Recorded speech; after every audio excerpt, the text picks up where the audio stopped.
with the speed of light and so on, which is very difficult to grasp yet, you can go so much beyond.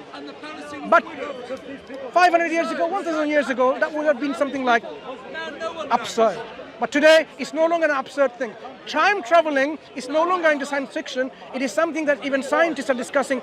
What are the problems of time traveling? What are the possibilities of time travel and so on? Even time traveling.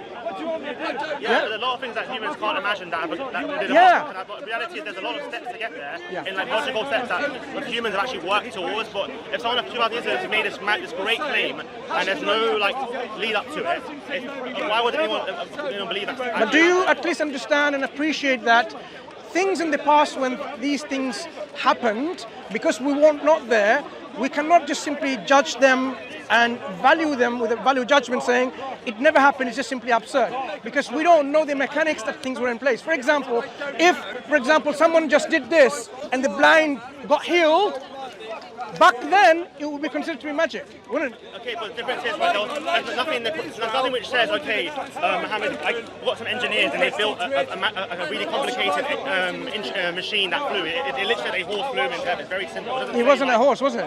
Do horses have wings? A creature, whatever it was. Exactly. So when you say a creature, look, if I give you a spaceship now, if you look at like a distance, you can say, oh, this looks like a bird, this looks like a falcon, this looks like... You can have all your conceptions about it, but at the end of the day, it's a vehicle. So the Prophet had a vehicle, a medium that transported him. But the technology did not exist at the time to fly back then. Technology. A prophet who has been given this medium from God, you require human technology. That assumes that requires believing in God. Absolutely. So why would someone in today's age even doubt in God? In the existence of God. That's absurd. Right now and give me a magical vehicle that doesn't exist yet, so to make me happy then. Why can't I let's understand something. I say it's absurd today for people to even have doubt in the existence of God. It's absurd. Okay. Do you have anything to say in response that it's not absurd? I would say the overwhelming evidence is probably more evidence against God than that's for God in the world. Right. What is God? That there's no evidence for religion, God. No. If you have a conception of God and say there are more evidence against God, you must already have a conception of God, what God is. What is God to you? That there is evidence against that. Maybe I agree with you. If you say, oh, the God that forgets, the God that eats, the God that sleeps, God that takes rest, the God doesn't need, I would say, yeah, there's evidence against that God. I would agree with you. But what is the real concept of God that we are discussing when you're talking about theology? So I think there might be some kind of God, but I don't think the God that exists, if he does exist, is the kind who will intervene 2,000 years ago and give someone a magical vehicle to fly into the sky. No, intervention is something different. First, the question is whether there is indeed a creator God of our cosmos. And what this creator does in terms of actions and interventions is a different thing. It's God's prerogative. If God wants to somehow lift you and, like you're floating in space, that's his prerogative.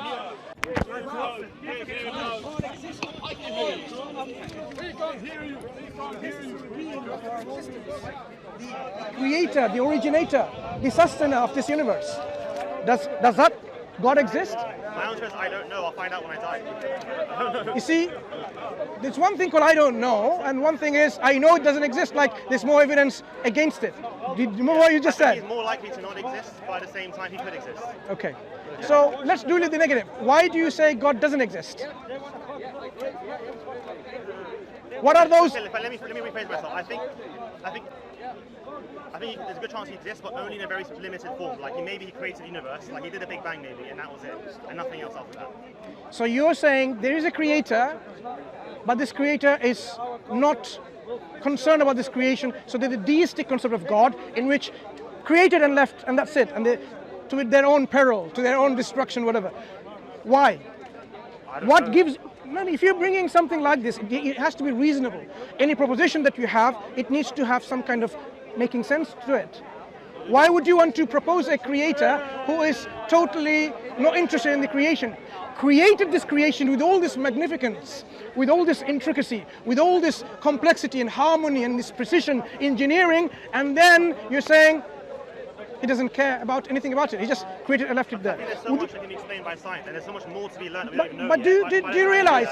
Imagine you make a phone like this. It has so many functions.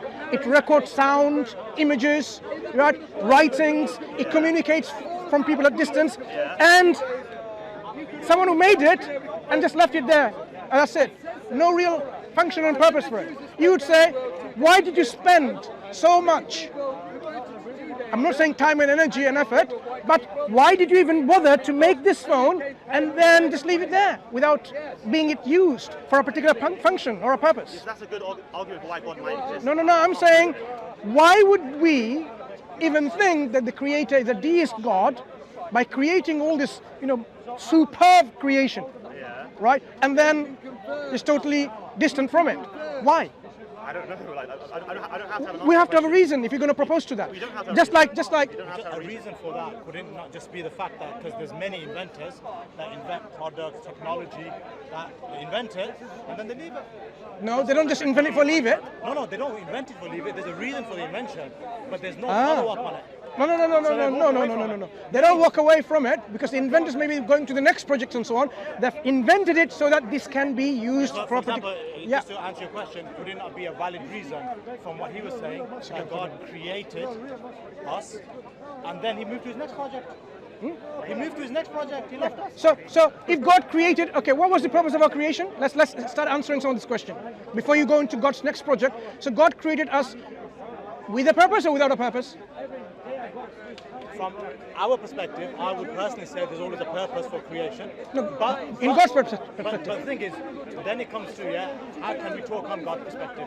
On what basis are we talking on God's perspective? No. When you propose a model in which there is a creator who created this universe and then left it, then you should ask, the creator with so much wisdom created this universe where knowledge is demonstrated, wisdom is demonstrated, and created in vain, with no purpose. Quran actually talks about this. Do you really think God created this universe in vain? So you think all of this intricate universe that we have, from a wise creator with wisdom, possessor of knowledge, just created it in vain? Now that needs an explanation. Why would it be just like that? I think we need an explanation, but I don't think you need a religious text. No. The question is whether the creator is created without any purpose or with a purpose. It makes sense reasonably that there is a purpose in bringing this creation. If you say there isn't a purpose or a function or a reason, you have to give the explanation. Could I ask a question then? Just on that point, could I ask a question? Yeah. So, for example, if we're saying that God created us, and we're making a conception of God, now, are we talking from a specific theology or are we talking more like a philosophical basis? Holistically. Okay. Yeah.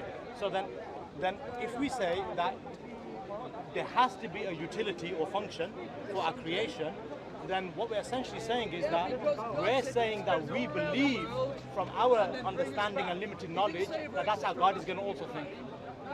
I missed the second part. Okay. So what we're saying is that, because we believe that when things are created, there has to be some utility to it. Yeah. Otherwise, Reason. it's purposeless. Yeah. But isn't that our limited view on what we understand? How can we superimpose that on God? Why would God have to have a utility just because we feel there should be? No, the point? No. The reason why this is not something that's reasonable to accept as a counter is because when we postulate and say God, our creator, is knowledgeable, possessor of knowledge, is wise, all wise, then anything that is brought into existence is through his wisdom, and he will have brought it in for a specific purpose.